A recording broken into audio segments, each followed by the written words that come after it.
30শে April বুধবার অক্ষয় তৃতীয়া। এই দিন বাড়িতে নানা ধরনের শুভ কাজ করা হয়। অক্ষয় শব্দের অর্থ হলো অটুট বা অক্ষত, অর্থাৎ যার কোনো ক্ষয় হয় না, তাকেই বলা হয় অক্ষয়। এই দিন কোনো কাজ শুরু করলে সেই কাজটির কোনো ক্ষয় হবে না, সেটি মেনেই এই দিন নানা শুভ কাজ শুরু করা হয়ে থাকে। শাস্ত্রমতে এমন কিছু উপায় রয়েছে যা এই দিন পালন করলে খুবই উপকার পাওয়া যায়। বিশেষ করে এই দিন কিছু জিনিস দান করলে আপনি কখনোই অর্থের অভাব অনুভব করবেন না, অর্থাৎ দারিদ্রতার কবল থেকে মুক্তি পেতে পারেন। নমস্কার, কৃষ্ণকথাতে আপনাদের সবাইকে স্বাগত। চলুন তাহলে দেরি না করে শুরু করা যাক আজকের এই ভিডিও। প্রথমেই চলুন জেনে নেওয়া যাক এই অক্ষয় তৃতীয়ার মাহাত্ম্য। 1 নাম্বার, এই তিথিতে সত্যযুগের সূচনা হয়। 2 নাম্বার, এই তিথিতে পুণ্যতোয়া পুণ্যসলীলা ভগবতী দেবী গঙ্গা মর্তে অবতরণ করেন। তারপর থেকে নিরবিচ্ছিন্নভাবে অক্ষয় জলসম্ভার সমেত মর্তবাসীর জীবনদায়িনী তথা পাপনাশিনী নদীরূপে প্রবাহমানা। 3 নাম্বার, ভগবানের 10 অবতারের অন্যতম ষষ্ঠ অবতার পরশুরাম দেব এই তিথিতেই আবির্ভূত হন অবনী মাঝে। তিনি তো চিরঞ্জীবী, অমর অক্ষয় আয়ু নিয়ে আজও মর্তচারী, তাই এ তিথির আরেক নাম পরশুরাম জয়ন্তী। 4 নাম্বার, এই তিথিতেই ব্যাসদেব মহাভারত রচনা শুরু করেছিলেন, যার মধ্যেই রচিত হয় শ্রীমদ্ ভগবদ্গীতা। ভগবান শ্রীকৃষ্ণের বাণী রয়েছে এতে, যা অনন্তকাল হতে আমাদের ভবসাগর উত্তোলনের অক্ষয় পথপ্রদর্শক। 5 নাম্বার, দেবী পার্বতীর অপর এক রূপ মা অন্নপূর্ণা এই তিথিতেই আবির্ভূতা হয়ে মহাদেবকে অন্ন ভিক্ষা দেন। তারপর থেকে অন্নের অক্ষয় উৎসস্বরূপা দেবী পূজিতা হন।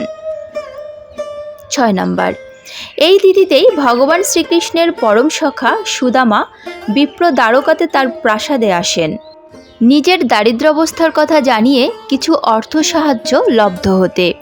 কিন্তু অতিথি দেবো ভব এবং ব্রাহ্মণ নিত্যপূজ্য এই জ্ঞানে শ্রীকৃষ্ণ বিপ্র সুদামাকে যে আতিথেয়তা করেন তাতে মুগ্ধ হয়ে সুদামা আর নিজের দৈন্যাবস্থার কথা মুখ ফুটে বলতে পারেননি।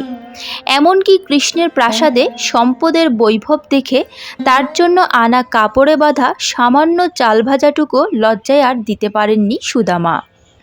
কিন্তু ভক্তবৎসল ভগবান বাসুদেব যে ভাবগ্রাহী, তিনি ভাবটুকু গ্রহণ করেন, কেবল ভেট নয়। তাই নিজেই সেই চাল ভাজা খেয়ে পরম তৃপ্ত হন। আর সুদামা বিপ্র নিজ মুখে কিছু না চাইলেও বাড়িতে ফিরে দেখেন যে তার ক্ষুদ্র কুটিরের পরিবর্তে বৃহৎ অট্টালিকা অবস্থান করছে সেখানে। শ্রী ভগবান অযাচিত করুণা ভরে সব কিছু সাজিয়ে ভরিয়ে দিয়েছেন তার একান্ত প্রিয় সখা তথা ভক্তপ্রবর সুদামাকে। এই লীলার দ্বারা এটাই প্রমাণ হয় যে ভক্তের চাওয়ার অপেক্ষা করেন না ভগবান। অহেতুক অযাচিত কৃপা অক্ষয় রূপে তিনি নিজে থেকেই করেন তার নিষ্কাম ভক্তের প্রতি। সত্যি তার মতো সুহৃদ, তার মতো পরম বান্ধব আর কে আছেন।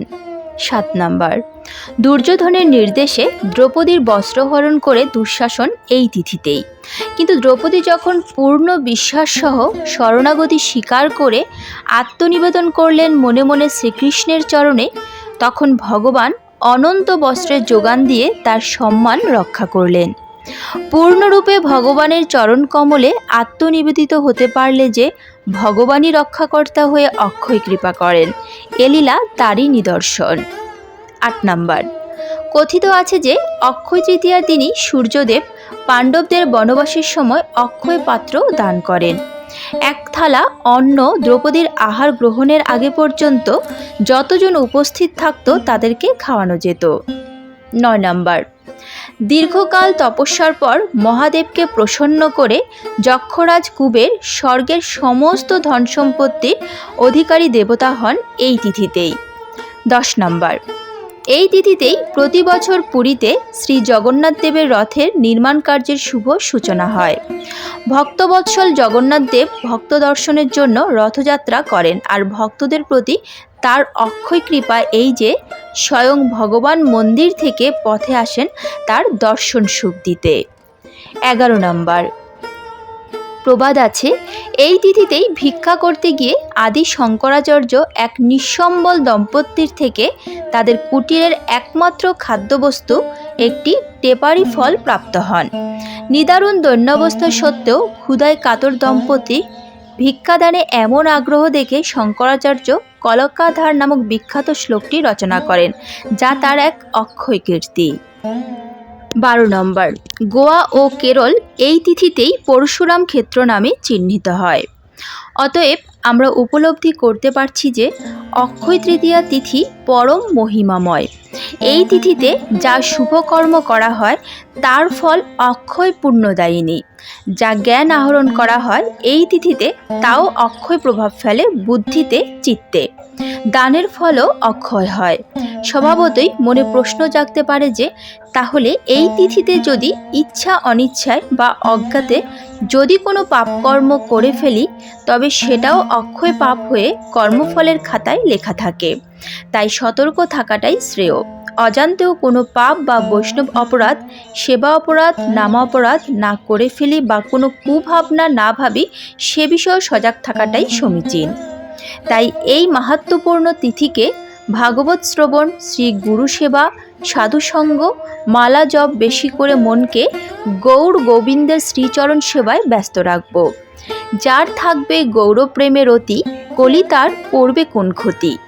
অক্ষয় তৃতীয়ার ক্ষয়হীন কৃপা এভাবেই একমাত্র লব্ধ করা সম্ভব। এবার চলুন জেনে নেওয়া যাক এই শুভ দিনে কি কি কাজ করা আমাদের অবশ্যই কর্তব্য এবং কি কি দান করা এই দিন অত্যন্ত শুভ।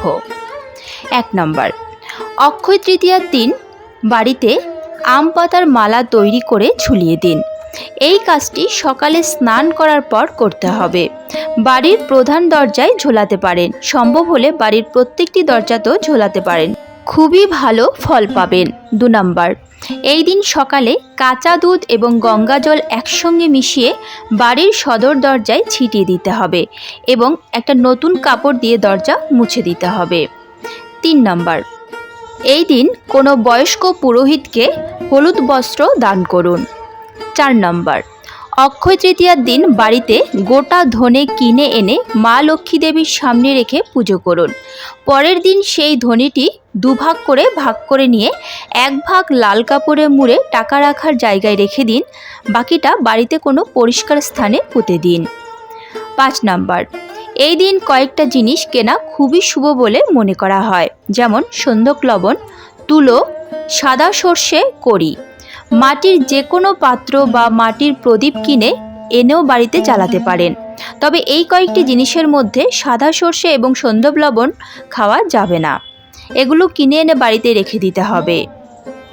6 নম্বর, এই দিন সম্ভব হলে রান্নাঘরের জন্য কেশর, হলুদের গাঁট, বেসন এবং ছোলার ডাল কিনে আনুন। 7 নম্বর, এই দিন রূপো বা সোনার জিনিস কেনা খুবই শুভ বলে মনে করা হয়। 8 নম্বর, এই দিন কোনো মন্দিরে কমপক্ষে 1 টাকা হলেও দান করুন। আজকের মতো ভিডিওটি এখানেই শেষ হলো। আশা করি আপনাদের ভালো লেগেছে। যদি ভালো লেগে থাকে তাহলে অবশ্যই একটি লাইক করবেন। যদি রাধা মাধবের পরম ভক্ত হন তাহলে কমেন্টে রাধা মাধবের জয়গান করতে ভুলবেন না যেন। প্রিয়জনদের সঙ্গে শেয়ার করবেন যাতে তারাও উপকৃত হতে পারে। এ ধরনের বিভিন্ন ধর্মীয় ভিডিও পেতে এবং নিয়মিত গীতা পাঠ শুনতে চ্যানেলটিকে অবশ্যই সাবস্ক্রাইব করবেন। আজ তাহলে এ পর্যন্তই, দেখা হচ্ছে পরবর্তী ভিডিওতে।